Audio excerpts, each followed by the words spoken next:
Hi friends, welcome to Ayesha's kitchen and vlogs. చాలామంది ఇష్టపడేది ఈ పానీపూరి. మరి పానీపూరిని మన ఇంట్లోనే చాలా టేస్టీగా, హెల్తీగా, చాలా ఈజీగా ప్రిపేర్ చేసుకొని మనం తినచ్చు. మరి ఈ ప్రిపరేషన్ ఎలాగో ఇప్పుడు చూసేద్దాం.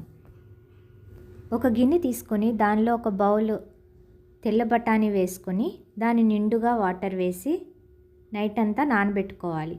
లేదంటే 5 లేదా 6 గంటల వరకు నానబెట్టుకోవచ్చు. ఇవి ఈ విధంగా నానిన తర్వాత శుభ్రంగా కడిగి ఒక కుక్కర్ తీసుకొని దానిలో వేసుకొని అవి మునిగే వరకు వాటర్ వేసి 1 టేబుల్ స్పూన్ కుకింగ్ ఆయిల్ వేసుకొని మూత పెట్టి స్టవ్ ఆన్ చేసి స్టవ్ పై పెట్టుకొని స్టవ్ ఫ్లేమ్ మీడియంలో పెట్టుకొని 5 విజిల్స్ రానివ్వాలి.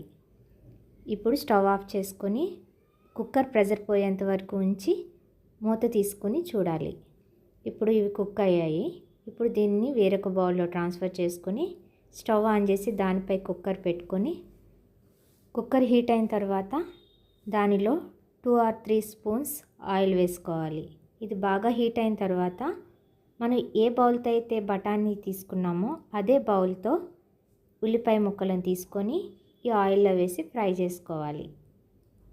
దీనిలోనే టేస్ట్ సరిపడా సాల్ట్ వేసుకోవాలి. ఇప్పుడు ఇది ఒకసారి కలుపుకొని కొద్దిగా ఉల్లిపాయలను మగ్గనివ్వాలి మూత పెట్టుకొని. ఇది బాగా ఫ్రై అయింది. ఇప్పుడు దీనిలో ఫ్రెష్గా నూరుకున్న అల్లం వెల్లుల్లి పేస్ట్ను 2 స్పూన్స్ వేసుకోవాలి. ఇది పచ్చివాసన పోయేంత వరకు ఫ్రై చేసుకోవాలి. ఇప్పుడు దీనిలో మనం ముందుగా కుక్ చేసి పెట్టుకున్న బఠానీని వాటర్తో పాటుగా వేసుకోవాలి. ఒకసారి కలుపుకొని దీనిలో 1 టేబుల్ స్పూన్ పసుపు, 2 టేబుల్ స్పూన్స్ కారం వేసుకొని కలుపుకోవాలి. ఇప్పుడు దీనిలో కొద్దిగా వాటర్ వేసి కుక్కర్ మూత పెట్టి స్టవ్ పై పెట్టుకొని స్టవ్ ఆన్ చేసుకొని మరొక 2 విజిల్స్ రానివ్వాలి. ఈ 2 విజిల్స్ వచ్చిన తర్వాత స్టవ్ ఆఫ్ చేసుకొని కుక్కర్ ప్రెజర్ పోయిన తర్వాత మూత తీసుకోవాలి. ఇప్పుడు ఇది బాగా కుక్ అయింది. ఈ విధంగా కుక్ అవ్వాలి.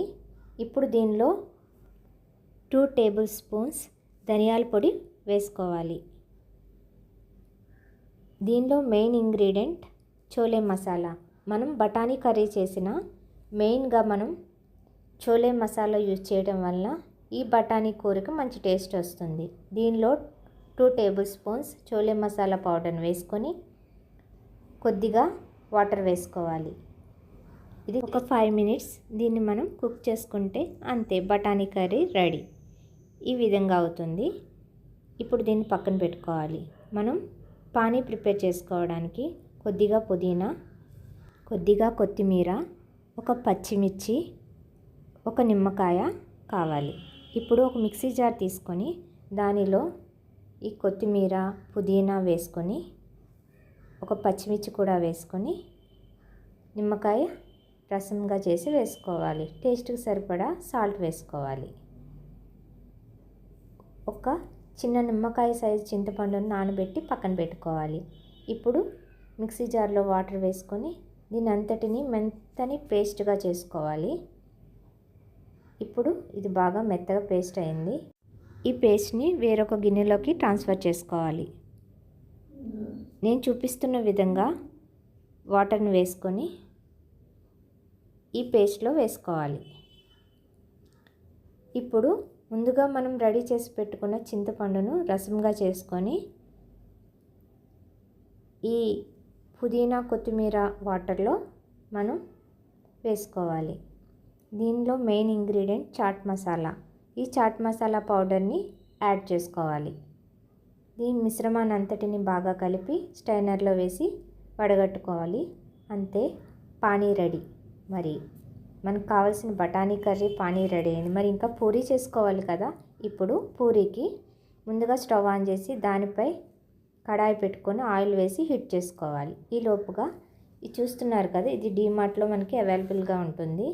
ఇవి రెడీమేడ్ పూరీలు. ఎప్పుడు కావాలంటే అప్పుడు మనం వీటిని ఫ్రై చేసుకోవచ్చు. ఇప్పుడు ఆయిల్ కొద్దిగా హీట్ అయింది. ఇప్పుడు వీటిని స్టవ్ ఫ్లేమ్ సిమ్లో పెట్టుకొని ఒక్కొక్క పూరీని వేసుకుంటూ ఈ విధంగా మనం పూరీలన్నింటినీ ప్రిపేర్ చేసుకోవాలి. ఇవి చాలా క్రిస్పీగా ఉంటాయి. ఇలా పూరీని ప్రిపేర్ చేసుకున్న వాటిని మనం ఏదైనా కవర్లో లేదా ఎయిర్ టైట్ కంటైనర్లో పెట్టుకొని స్టోర్ చేసుకోవచ్చు. ఇప్పుడు చూడండి, మనం చేసిన పూరీలు ఎంత కరకరలాడుతూ వస్తాయో. ఈ విధంగా ఉంటాయి. ఇప్పుడు దీనిలో మనం ముందుగా రెడీ చేసి పెట్టుకున్న బఠానీ కర్రీ వేసుకొని, అదేవిధంగా పానీని కూడా వేసుకొని, కొద్దిగా ఉల్లిపాయ ముక్కలను కూడా వేసుకోవాలి. టేస్ట్ చేస్తే ఎంతో టేస్టీ అయిన పానీపూరి రెడీ అయిపోయింది.